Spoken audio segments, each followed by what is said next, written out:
మన దేశంలో ఎన్నో ఆలయాలు ఉన్నాయి. హిందువులంతా నిత్యం దేవాలయాలకు వెళ్లి పూజలు చేసి వస్తూ ఉంటారు. అయితే ఆలయానికి వెళ్లేటప్పుడు ఎన్నో నియమ నిబంధనలు ఎంతో నిష్ఠగా ఉంటూ పూజలు చేస్తుంటారు. వందల సంఖ్యలలో ఉన్న ఆలయాలలో మహిళా పూజారులను ఎప్పుడూ చూసి ఉండరు కదా. మరి ఆలయాలలో మగవారినే పూజారులుగా ఎందుకు నియమిస్తారు? ఆడవారిని ఎందుకు పూజారులుగా తీసుకోరు?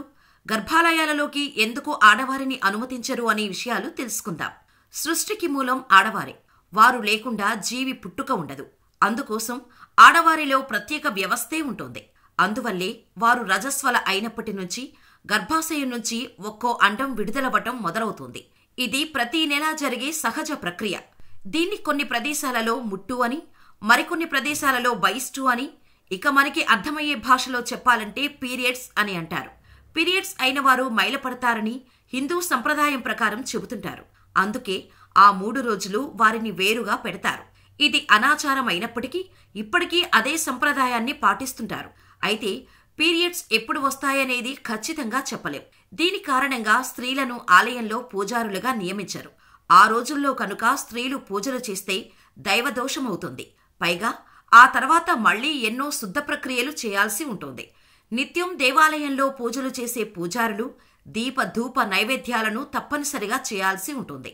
ఆడవారిని కాని పూజారులుగా చేస్తే వారి ప్రత్యేక రోజులలో ధూప దీప నైవేద్యాలకు ఆటంకం ఏర్పడుతుంది.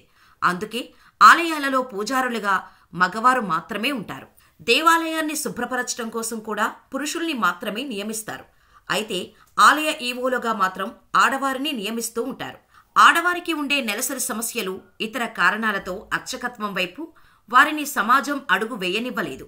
భగవంతుడికి సేవ చేయాలని ఉన్నా మగవారికి ప్రాధాన్యత ఎక్కువగా ఉండటంతో మహిళలు సైతం వెనకడిగేశారు. ఇదిలా ఉంటే ఆనాటి నుండి వస్తున్న సంప్రదాయాన్ని ఈ విషయంలో బ్రేక్ చేసింది తమిళనాడు గవర్నమెంట్. ఈ రంగంలో ఆడవారికి కూడా అవకాశం కల్పిస్తూ సంచలన నిర్ణయాన్ని తీసుకుంది తమిళనాడు స్టేట్ గవర్నమెంట్. దీనికి నాంది పలికింది డీఎంకే ప్రభుత్వమే. 2007లో అప్పటి ముఖ్యమంత్రి కరుణానిధి తొలిసారిగా ఓ మహిళను అర్చకురాలిగా నియమించగా, ఇప్పటి ముఖ్యమంత్రి స్టాలిన్ మరో మహిళకు అవకాశం కల్పించారు. తాజాగా మరో 3 మహిళలు అర్చకత్వాన్ని చేస్తున్నారు. మహిళలు అర్చకత్వంలోకి అడుగుపెట్టేందుకు ఆ రాష్ట్ర ప్రభుత్వమే ప్రత్యేకమైన శిక్షణిస్తోండటం విశేషం. తాజాగా అర్చకత్వం శిక్షణ పూర్తి చేసిన మహిళలు గుడిలోకి అర్చకులుగా అడుగుపెడుతున్నారు.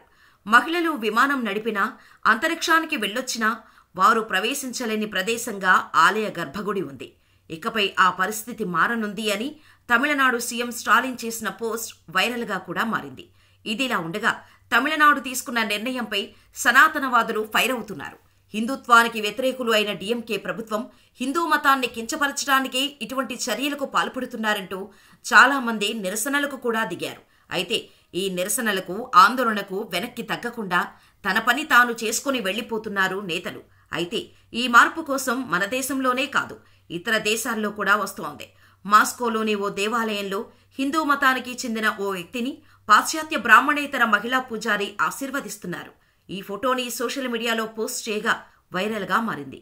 సనాతన ధర్మం అభివృద్ధి చెందుతోందని, పూజారిగా ఉండటానికి మగవారు లేదా హిందూ కుటుంబంలో జన్మించాలా, పూజారిగా ఉండటానికి బ్రాహ్మణుడు కావాల్సిన అవసరం లేదని ఎంతో మంది కామెంట్స్ చేశారు. కాలానికి అనుగుణంగా సంప్రదాయాలను మార్చుకుంటేనే సమాజం ముందుకు పోగలదని అంటుంటారు. గతంలో ఇలా చాలా సంప్రదాయాలను మార్చుకున్నారు. ప్రధానంగా మహిళలు, అంటరాని వారు, శూద్రులు విద్యకు అర్హులు కారని అన్నారు. కానీ పరిస్థితిలో మార్పులు చోటు చేసుకుంటున్నాయి. ఆధునిక యుగంలో ఏ రంగంలోనైనా మహిళలు రాణిస్తున్నారు. అయితే కుల సమాజం మహిళల పట్ల ఇంకా వివక్ష ఉంది. ఇక ఆలయాల్లోకి మహిళా ప్రవేశం, పూజారులుగా ఆడవారిని చూసే అవకాశం చూస్తుంటే క్రమంగా ఈ అసమానతలు పోతాయనే అనిపిస్తోంది.